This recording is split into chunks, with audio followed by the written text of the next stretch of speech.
What's up, y'all? So today on the channel, I wanted to talk about the Xbox Developer Direct that was yesterday.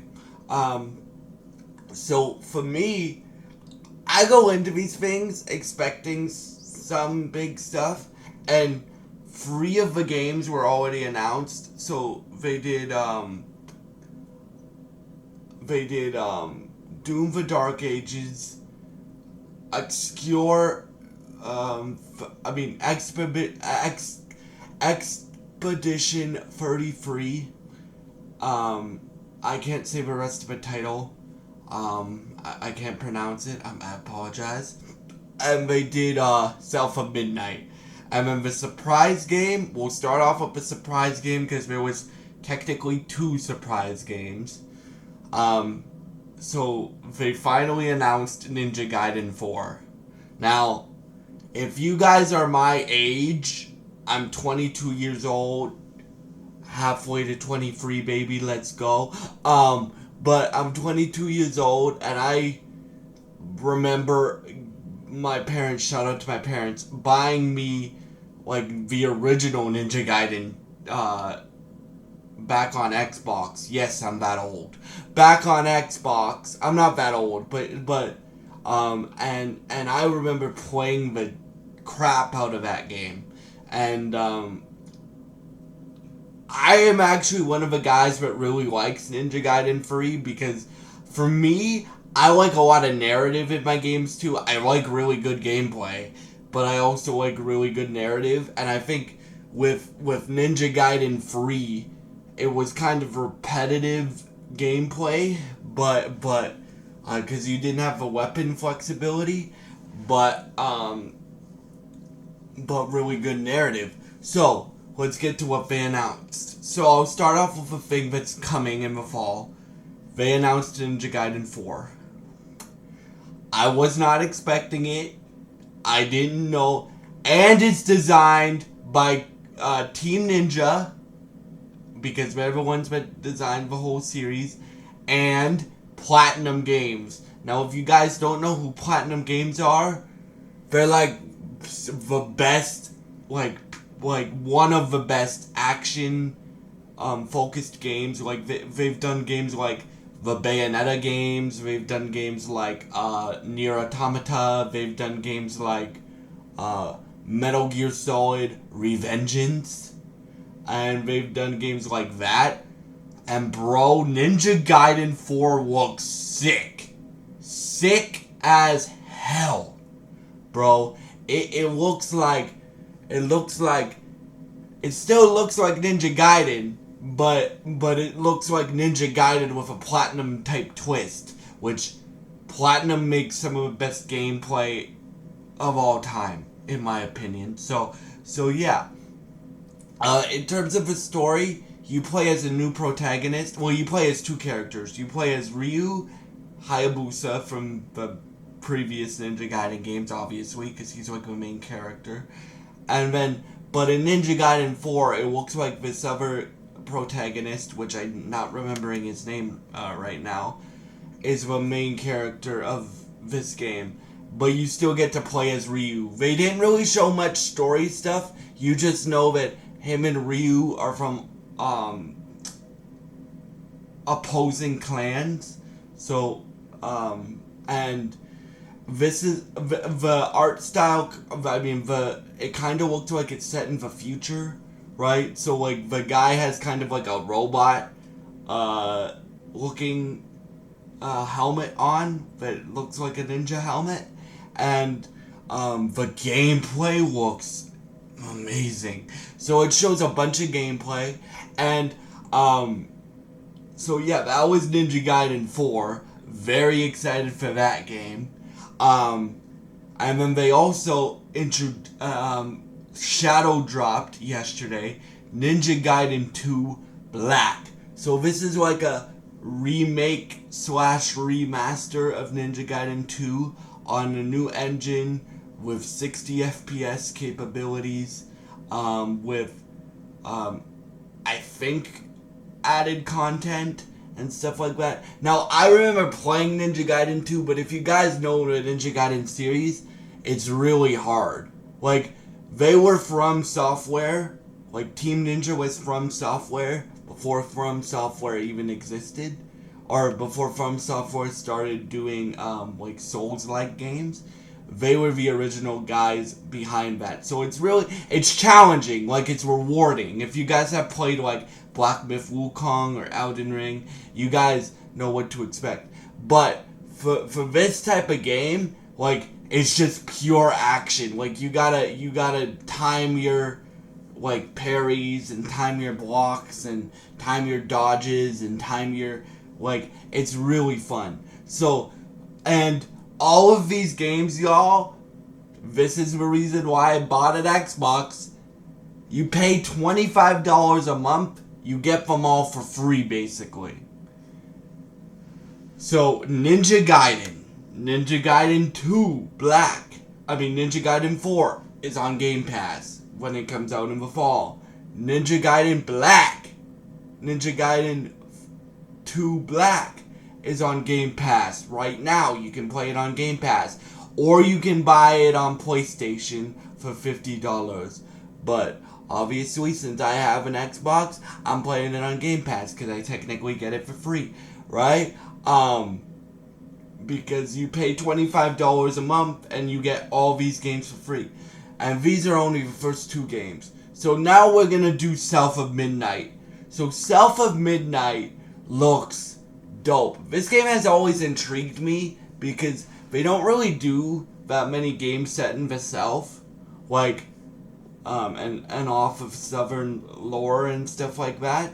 So this, game looks like it's set in, like, New Orleans or somewhere in the deep, deep South, and, you're, like, I forget what they call you, but you're, like, a spirit hunter, right? Or, like, a spirit hunter. The art style in this game, it looks like it looks like an animated movie, bro.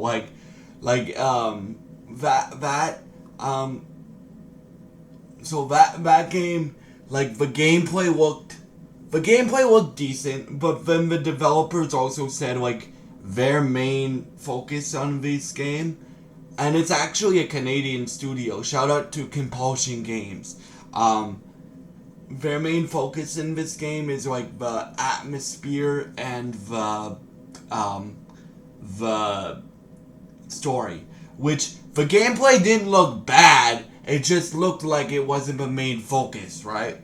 So, for me, this game really excited me just off of first, like, even when they revealed it last year and we knew nothing about it, like, we knew it was set in the South, we knew we were playing as, like, a spirit hunter or something, and we're trying, so in this trailer, they kind of give you, like, the cliff notes of, what the story is. So you're looking for your mother. You play as Hazel, who's 19 years old, and she is gradually learning throughout the game what her powers are, right? So, like, she can basically control spirits, or basically create things out of thin air. So she can use magic to fight. She can create, like, spirit platforms where you can jump up and get up to higher areas. She can create, like, weapons, as I said. This game looks sick. This game comes out April 8th, y'all. And again, it's on Game Pass. Now, Exhibition 33. That's what I'm gonna call it. This game looks sick. So if you guys don't know, this game is a bunch of... This studio is a bunch of Ubisoft developers, right? So they worked on games like Assassin's Creed and Splinter Cell probably, and a lot of other games. This game is like a JRPG, like a turn-based RPG, like Persona or like early Final Fantasy games, with a French twist. The combat in this game looks sick. The combat looks more like Persona than than um than Final Fantasy. Sorry guys, this is gonna be a long video just to let you all know. And it looks sick, bro. Like the world, the writing in the game from what we saw is really good.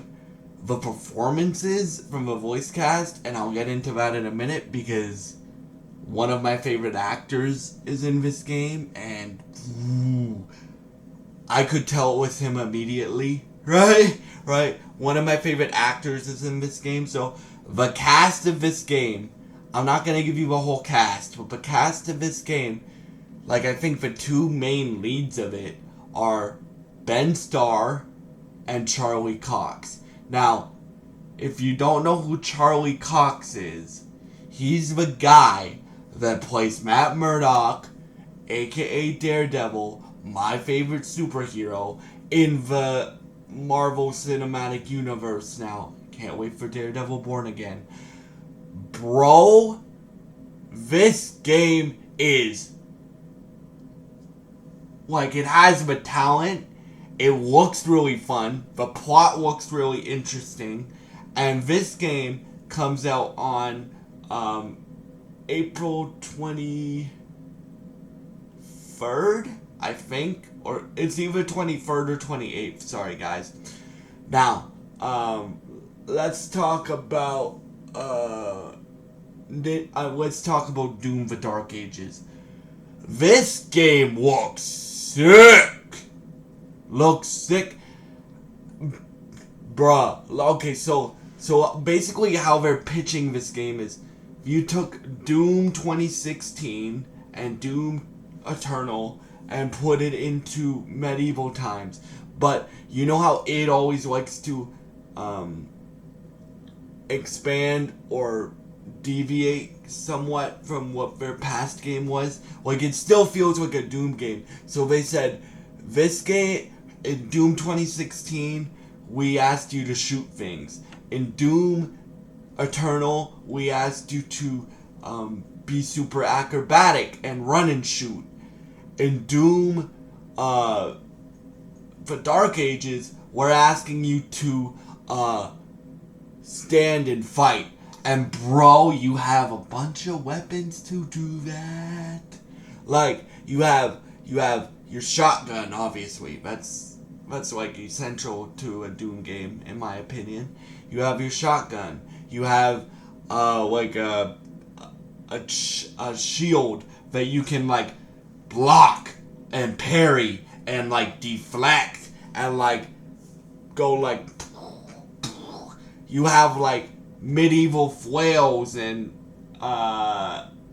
axes. You have like a big ass mech that you can control. Like you like, this game looks like the best Doom game yet, and this game comes out on May 15th. Bro, again, Game Pass, if you guys can get Game Pass somehow, and if you guys have an Xbox and you don't have Game Pass, please get Game Pass, because you basically get all these games for free, bro. Like, you pay $25 a month, and you can even, like, even on the Xbox store, right? I was looking at all the stuff that they added to it, and you can literally buy, like, it says upgrade your Game Pass to the like premium edition, right? So for Doom, you spend $34, you get all the DLC, and that's half off, bro. Like that's half off, because usually if it was like, and this game also comes to PlayStation, but usually if you wanted all the DLC for something, you would have to buy like the super expensive collector's edition or like gold edition. But for this game, like you get the base game on its own, and these are for all of these games. I don't know if all of these games has DLC. I know Doom: The Dark Ages has DLC because it says Doom: The Dark Ages I forget what the DLC is called, but I was looking at it. You can literally buy, like, the DLC for, like, they did the same thing for Indiana Jones. They did the same thing for, Starfield.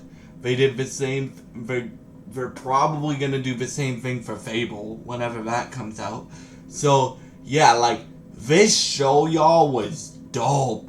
And if I could recommend you one thing, get Game Pass, bro. Get Game Pass. Because, bro, like, just based off of this alone, you get Avowed in February. That comes out in a few weeks. You get South of Midnight. You get Exhibition 33. You get all of that stuff for basically free. You pay, it's like PS Plus. You pay for Game Pass Ultimate. You pay $25 and you get to play all these games. And if you like the games, then you can buy like the add-ons for half the price if you do it this way. So, like, again, Game Pass is pretty much, well, like Game Pass and a lot of the exclusives. I know Xbox is going sort of third party now, but Game Pass makes the Xbox worth it in my opinion. So yeah, like, what would I give this show out of 10? I would give it like a 9.8. All these Xbox Directs, developer Directs are insane, bro, with what they pack in there and stuff like that. And it's really like deep dives in the game. So like you see gameplay, like even for like the Ninja Gaiden 4 trailer, which is the only game they didn't give a date for, by the way, right? They just said fall 2025, and but you got to see a ton of gameplay, right? For Doom, for South of Midnight, and for Exhibition 33, you got dates, you got a bunch of gameplay, you got the story basically set for you, you got set up. Like, they don't give away a lot, but you got it set up and stuff like that. Bro, this event was insane. So, last week, Nintendo announced the Switch 2. This week, Xbox went. Now it's PlayStation's turn. So, we'll see whenever PlayStation goes. And yes, I will be covering whenever PlayStation decides to do a state of play or a showcase or whatever they decide to do. And yeah, so thank y'all for watching this video. If you had a chance to watch the Xbox Developer Direct, please leave your thoughts in the comments below. If you enjoy this style of content, please subscribe, like, and share this video. Thank you for watching, and goodbye.